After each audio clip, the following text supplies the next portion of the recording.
आप सभी CVT qualify student को बीटीएससी एएनएम 10,709 पदों के लिए जो सुप्रीम कोर्ट में केस चल रहा है उसमें जो है बहुत सारे चीज़ें जो है आपको कन्फ्यूजन पैदा कर रहा है और आपको समझ नहीं आ रहा है कि आगे का डिसीजन हम कैसे लें और आगे जो है चल के हम लोगों का जो है रिजल्ट सुप्रीम कोर्ट से क्या आने वाला है।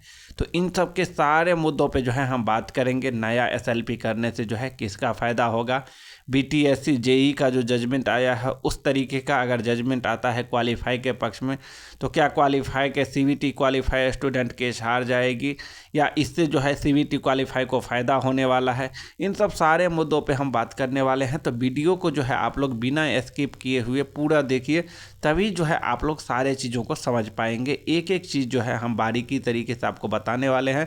तो चलिए वीडियो को जो है स्टार्ट कर लेते हैं और अच्छे तरीके से जो है आप लोगों को सारे चीज़ जो है एक बाय एक करके समझाते हैं। सबसे पहले मैं बता दूं कि जो पूजा कुमारी वर्सेस अर्चना कुमारी था उसका फाइनली डेट जो है आपको 18/10/2024 दिया गया था और फाइनली जो है ये केस 18/10/2024 को जो है जज साहब के पास नहीं रजिस्ट्रार साहब के पास जो है बहस होंगे।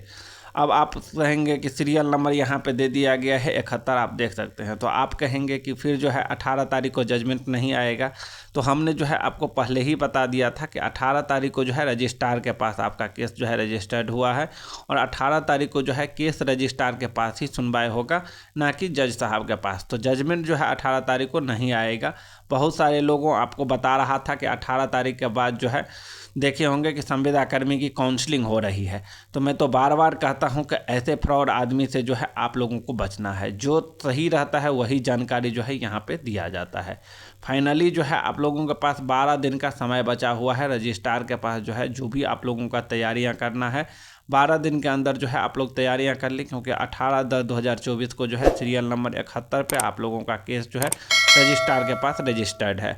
अब आप कहेंगे कि 18 तारीख को जो है रजिस्ट्रार के पास क्यों केस रजिस्टर्ड है, डायरेक्ट जज साहब के पास क्यों नहीं सुनवाई हो रहा है। तो देखिए, बहुत सारे लोगों को जो है काउंटर एफिडेविट जमा करने के लिए सुप्रीम कोर्ट ने नोटिस जारी किया गया था।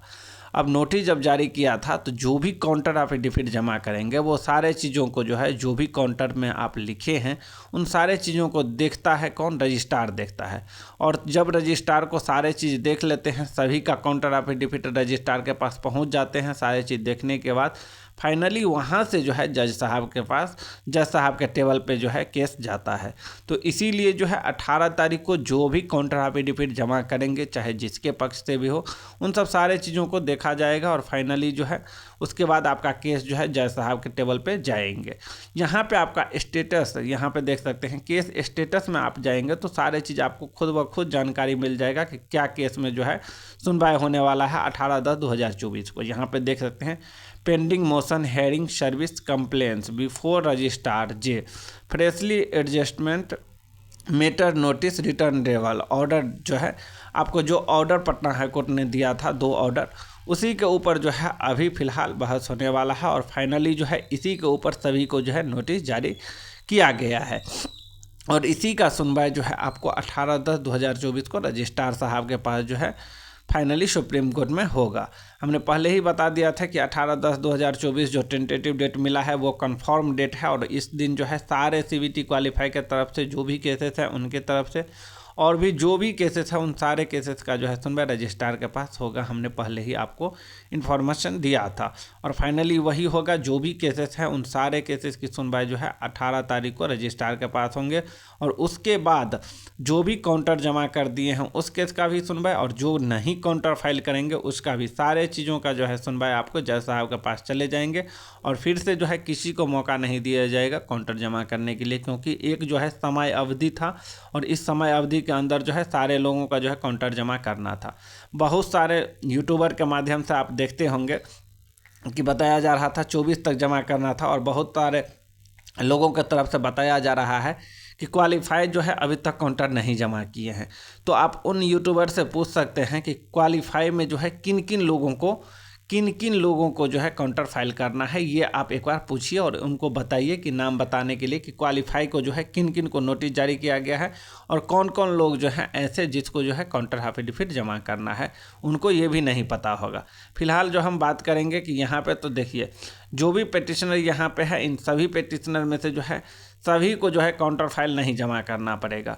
आपको पता होना चाहिए कि जिसको रिस्पोंडेंट बना दिया गया है क्वालिफाई के तरफ से ही केस में, जिसको रिस्पोंडेंट बना दिया गया है, जैसे कि अंजलि कुमारी को जो है एक केस में रिस्पोंडेंट बनाई गई है और भी इन लोगों को जो है रिस्पोंडेंट बनाई गई है, इन लोगों को काउंटर फाइल करना है, जो कि बहुत लंबा काउंटर फाइल नहीं करना पड़ेगा। वो लोग जो है सिंपल भाषा में जो है अपना पक्ष रखेंगे और काउंटर फाइल जो है कर देंगे। फिलहाल जो नहीं किए हैं वो ज़रूर कर दें, क्योंकि काउंटर फाइल करना जो है बहुत ज़रूरी होता है। आप देखे होंगे बीटीएससी जेई वाला में जो काउंटर फाइल किया गया था उसका मैटर को जो है बहुत अच्छे तरीके से देखा गया और इनको जो है बहुत बारीकी तरीके से जो है समझा गया और जांच करने के बाद जो है फाइनली जजमेंट दिया गया बीटीएससी जेई वाला में।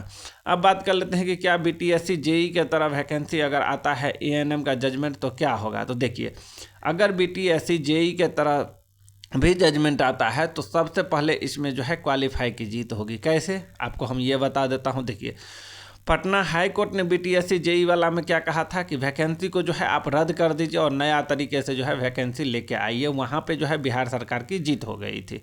फाइनली जो है जो भी पिटिशनर थे उन लोगों ने क्या किया कि नहीं, सुप्रीम कोर्ट का रुख किया और सुप्रीम कोर्ट ने क्या कहा कि जब आपने जो है सारा प्रोसेस करवा लिए हैं, स्टूडेंट का जो है मेरिट आने वाला था, सारा चीज़ हो गया है, तो आप जो है इस वैकेंसी को रद्द नहीं कर सकते हैं। आपको जो है पुराना वैकेंसी में ही इन लोगों को जॉब देना होगा। तो ये तो क्वालिफाई के लिए प्लस पॉइंट है, अपॉर्चुनिटी है, इसलिए क्योंकि यहाँ पे किसका पूरा काम हुआ है, क्वालिफाई का पूरा काम हुआ है। क्वालिफाई का जो है समय का बर्बादी हुआ है, क्वालिफाई जो है एग्ज़ाम पास किए हैं, क्वालिफाई जो है काउंसलिंग करवाए हैं, क्वालिफाई का रिजल्ट आया है, क्वालिफाई का सारा चीज़ हुआ है। तो अगर बीटीएससी जेई के तरह भी अगर आप लोगों का जजमेंट आता है तो यहाँ पे जो है सिर्फ और सिर्फ क्वालिफाई का जीत होगा, ना कि संविदा का, क्योंकि क्वालिफाई का यहाँ पे सारा प्रोसेस हुआ है, संविदा कर्मी का जो है सारा प्रोसेस नहीं हुआ है। 2018 का नियमावली से जो है सारा प्रोसेस नहीं हुआ है। और सुप्रीम कोर्ट ये भी देखेंगे कि इसमें जो है सारे लोगों को समानता का अधिकार मिला है कि नहीं। तो इसमें तो आप लोगों को स्पष्ट होना चाहिए कि सभी को जो है इसमें समानता का अधिकार मिला था, सभी लोग जो है एग्ज़ाम में बैठे थे, सभी लोग एग्ज़ाम दिए थे। तो इसमें जो है आप लोगों को घबराने की ज़रूरत नहीं है। अगर बीटीएससी जेई के तरह अगर जजमेंट आता है तो भी आप ही लोगों का जीत होने वाला है, न कि 2018 का नियमावली से, क्योंकि 2018 का नियमावली जो है इससे कुछ भी प्रोसेस नहीं हुआ था। अब बात कर लेते हैं, बहुत सारे लोग बोलते हैं कि हमारा जो है लीडिंग केस है, लीडिंग केस है, और लीडिंग केस के नाम पे ही जो है अभी तक ये मामला चल रहा है। तो मैं उनको भी बता दूं, आप लोगों को भी समझना होगा कि कोई भी केस, अगर अंजलि कुमारी का केस अगर लीडिंग केस है तो ठीक है, हम लोग मान लेते हैं कि ठीक है अंजलि कुमारी का केस जो है यहाँ पे लीडिंग केस है और इसी के साथ जो है सारा केस कनेक्टेड है। ठीक है, यहाँ पे मैं एक चीज़ आप लोगों को देखना होगा, बहुत ही इंपॉर्टेंट है, सभी लोग इस बात को जो है ध्यान से देखिए। यहाँ पे जो है आप देख सकते हैं प्रे पिटिशनर फॉर पिटिशनर जो है, इसमें जो है जो भी अंजलि कुमारी का अगर लीडिंग केस है तो यहाँ पे सबसे ऊपर में भी गिरी सर एडवोकेट का नाम क्यों है, क्योंकि भी गिरी सर एडवोकेट जो है इनको तो अंजलि कुमारी ने नहीं रखा था, इसको कौन रखा था, इसको जो है सुधांशु जी और शेखर जी ने रखा था। सेकेंड में आप एडवोकेट का नाम देख सकते हैं मनीष कुमार शरण, ये जो है आपको ऑर्डर कॉपी जो है 13 तारीख को जिस रोज सुप्रीम कोर्ट ने नोटिस जारी किया था सभी लोग को, उसका दिन का है।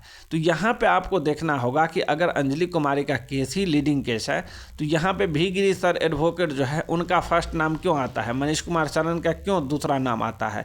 कहने का मतलब आप लीडिंग केस कीजिए या कोई भी केस कीजिए, आप पहले केस कर रहे हैं, इसीलिए आपका केस का नाम जो है सभी में ऊपर आ रहा है।